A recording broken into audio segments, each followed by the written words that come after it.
पृथ्वी की आंतरिक संरचना।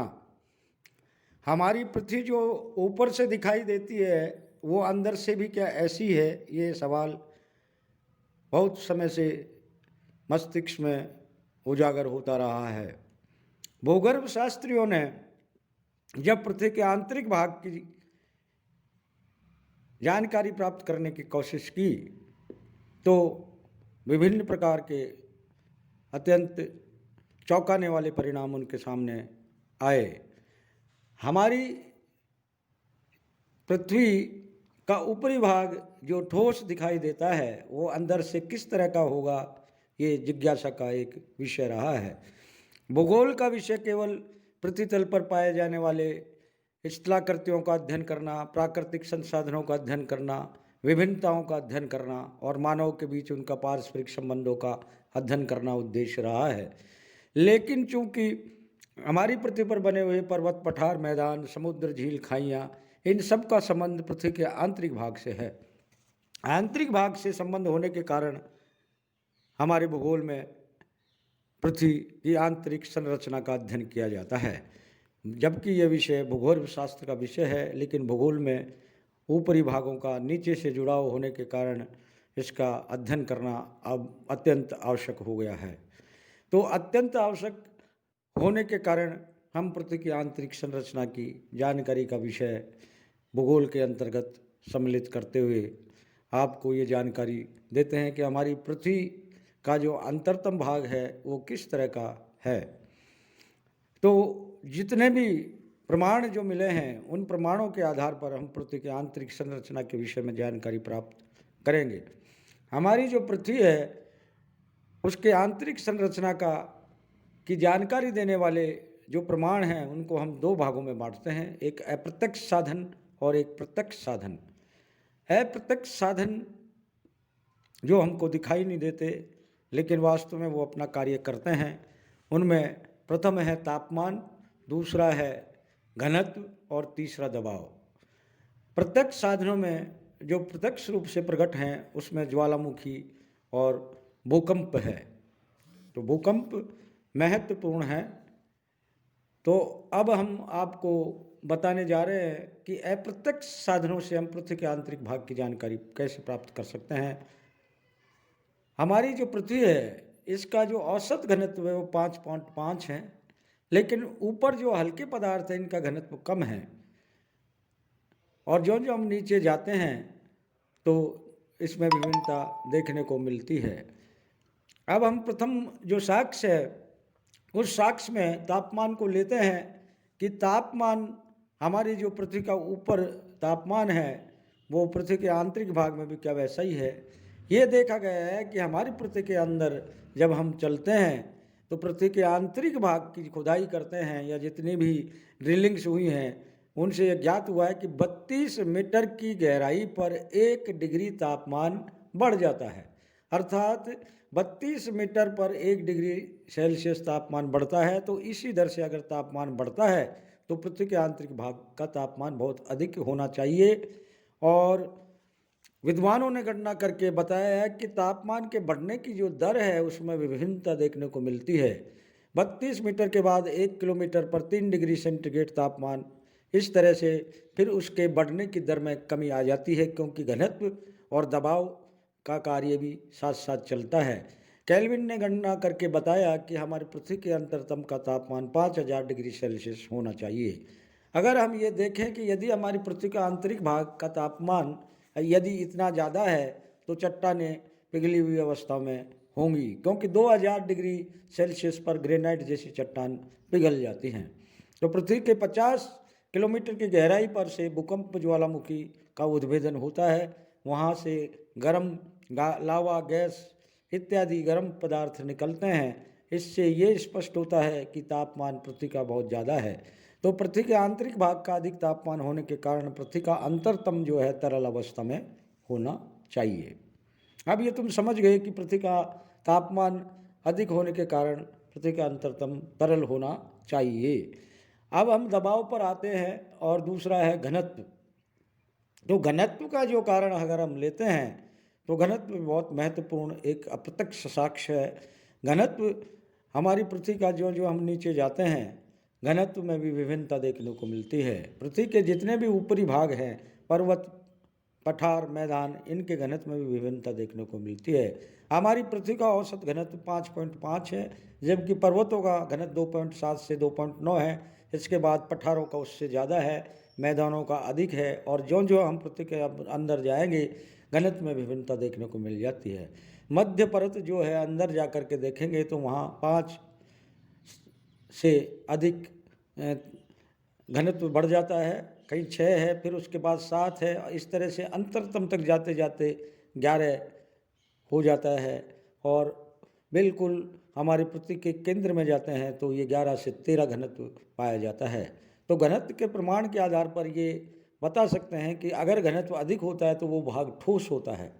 तो घनत्व का प्रमाण तो ये सिद्ध करता है कि हमारी पृथ्वी का आंतरिक भाग ठोस होना चाहिए। इस तरह से दबाव भी अपना कार्य करता है। तीसरा कारक दबाव है। जो जो हम ऊपर से नीचे की ओर जाएंगे तो बड़े बड़े हमारे हिमालय जैसे पर्वत है, बड़े बड़े पर्वतों का, पठारों का ऊपरी भाग का दबाव हमारी पृथ्वी के अंतरतम पर पड़ता है। तो दबाव अपना ये प्रभाव डालता है। कहा जाता है कि हमारी पृथ्वी के यदि दबाव डाला जाए तो वो तरल भाग भी ठोस अवस्था में परिवर्तित हो जाता है, अर्थात तापमान को वो कम कर देता है। क्योंकि किसी भी चीज़ पर अगर तापमान दबाव डाला जाता है तो उसकी संरचना में परिवर्तन आ जाता है। तो दबाव ठोस की ओर इंगित करता है कि हमारी पृथ्वी के अंतरतम पर बाह्य पृथ्वी का भार जो है वो पड़ता है, इसलिए हमारी पृथ्वी का अंतरतम ठोस अवस्था में होना चाहिए। अब प्रत्यक्ष साधनों पर हम आते हैं तो ये देखा जाता है कि भूकंप इसमें सबसे प्रमुख कारक है और भूकंप जो है प्रामाणिक साक्ष्य भी माना जाता है। तापमान, दबाव, घनत्व से हम ये निष्कर्ष ही नहीं निकाल सकते कि पृथ्वी का अंतरतम ठोस अवस्था में है, क्योंकि एक कारण तो ठोस बताता है, एक तरल बताता है। लेकिन भूकंपीय लहरों का जो प्रमाण है वो प्रमाणिक इसलिए माना जाता है कि भूकंप से उठने वाली जो तरंगें हैं उनकी गतियों के आधार पर और घनत्व में जब वो प्रवेश करती हैं विभिन्न प्रकार के में, तो उनकी गतियों में अंतर भी देखने को मिलता है। कुछ भूकंपीय तरंगें विशेष लक्षण लिए होती हैं जो तरल में प्रवेश नहीं कर सकती, तो इसलिए इसको प्रमाणिक कह सकते हैं। तो प्रमुख रूप से 3 प्रकार की भूकंपीय तरंगें उत्पन्न होती हैं किसी भी स्थान पर जब भूकंप आता है। इससे पहले मैं बता दूं कि भूकंप क्या होता है। अचानक या अनायास किसी अज्ञात कारण से हमारी पृथ्वी में जो कंपन उत्पन्न होता है, वे वाइब्रेशन होता है, उसको हम भूकंप कहते हैं। तुमने देखा होगा वाइब्रेशन, मोबाइल में भी वाइब्रेशन होता है। तो वाइब्रेशन का मतलब कि जब भी वाइब्रेशन होगा, तरंगें उठती हैं, वो दिखाई देती नहीं हैं। तो हमारी पृथ्वी के केंद्र में जहाँ से भी भूकंप उठता है, मान लीजिए 20 किलोमीटर की गहराई से 50 की, वो भूकंप मूल कहलाता है। और जहाँ पर ये तरंगें सबसे पहले आती हैं उसको हम अधिकेंद्र कहते हैं, एपिसेंटर कहते हैं। भूकंप मूल जो फोकस है उससे सीधे समकोण में जहाँ पर सबसे पहले तरंगें टकराती हैं वो अधिकेंद्र कहलाता है। और अधिकेंद्र पर ही भूकंपीय तरंगों की गणना की जाती है कि भूकंप कितना तीव्र आया था। रिक्टर स्केल से इसकी गणना होती है और वहीं पर ये भूकंप सिस्मोग्राफी यंत्र लगे होते हैं जिनसे हम रिक्टर स्केल की सहायता से इस भूकंप को की तीव्रता को नाप सकते हैं। तो जो पी प्रकार की तरंगें हैं इन्हें प्राइमरी तरंगें कहते हैं। ये प्रकाश तरंगों की भांति होती हैं और इनके जो दोलन, तरंगों का जो दोलन होता है, वाइब्रेशन होता है, वो प्रकाश तरंगों की तरह होता है। तो ये तरंगें 8 किलोमीटर प्रति सेकंड की दर से चलती हैं। जब भूकंप उत्पन्न होता है तो 8 किलोमीटर प्रति सेकंड की दर से, तो इनकी तीव्रता बहुत अधिक है और ये पृथ्वी के किसी भी भाग में पहुंच सकती है। इसलिए इस तरंग के आधार पर कोई साक्ष्य हम नहीं दे सकते, क्योंकि ठोस, द्रव और गैस तीनों में ही ये तरंगें चलती हैं। दूसरी आड़ी तरंगें जिन्हें हम एस तरंगें कहते हैं, सेकेंडरी वेव कहते हैं, गौण तरंगें इनको कहते हैं। तो गौण तरंगों की जो गति है वो 5 किलोमीटर प्रति सेकंड की दर से होती है। तो 5 किलोमीटर प्रति सेकंड की दर से जब ये तरंगें चलती हैं तो ये तरंगें घनत्व की विभिन्नता के कारण परिवर्तित होती हैं, क्योंकि इन लहरों में जल तरंगों के समान गति होती है और ये ठोस भाग में आसानी से प्रवेश कर जाती हैं, लेकिन द्रव्य भाग में ये नहीं प्रवेश कर पाती।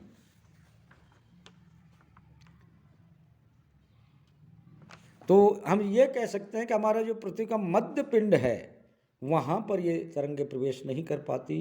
2900 से 5000 किलोमीटर की गहराई पर ये तरंगें जो हैं परावर्तित हो जाती हैं, डाइवर्ट होती हैं, वहाँ ये नहीं पहुँच पाती। तो इसके आधार पर ये पता लगाया जाता है कि हमारी पृथ्वी का अंतरतम ठोस नहीं हो सकता, क्योंकि अगर ठोस होता तो ये तरंगें भी वहाँ पहुँच जाती। अगर गैसीय होता तब भी ये तरंगें वहाँ दिखाई देती। तो जल तरंगों की तरह चलने वाली ये तरंगें हमको ये प्रमाणित करती हैं कि हमारी पृथ्वी का अंतरतम तरल अवस्था में होना चाहिए। धरातलीय तरंगें ये सबसे खतरनाक तरंगें होती हैं। इनको एल लहरों द्वारा संबोधित किया जाता है। मानव को सबसे ज़्यादा नुकसान पहुंचाती है और इनकी गति 3 किलोमीटर प्रति सेकंड होती है। जब भूकंप केंद्र से ये चलती हैं तो हमारी संपूर्ण पृथ्वी का एक चक्कर लगाती हैं, चक्कर लगा करके फिर ये अधिकेंद्र पर पहुंचती है। तो सबसे ज़्यादा जो विनाशकारी तरंगें हैं वो एल लहरें हैं, जो हमारी पृथ्वी पर सबसे ज़्यादा नुकसान करती है, मानव जन धन को क्षति पहुंचाती है। इनके द्वारा भी कोई ठोस प्रमाण हमको नहीं मिलता है। अब आड़ी तरंगें द्रव पदार्थ में होकर नहीं गुजर सकती, सेकेंडरी वेव जल की तरह चलती हैं, जल तरंगों की तरह, लेकिन ये द्रव पदार्थ में होकर के नहीं गुजर सकती और इससे स्वयं सिद्ध है कि मध्यपिंड द्रव अवस्था में होना चाहिए।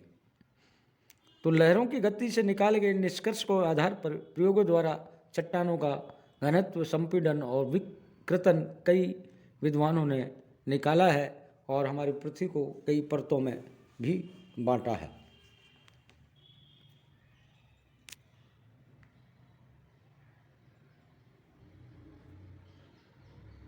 यार ये बना के नहीं बनाना चाहिए, क्या हो गया?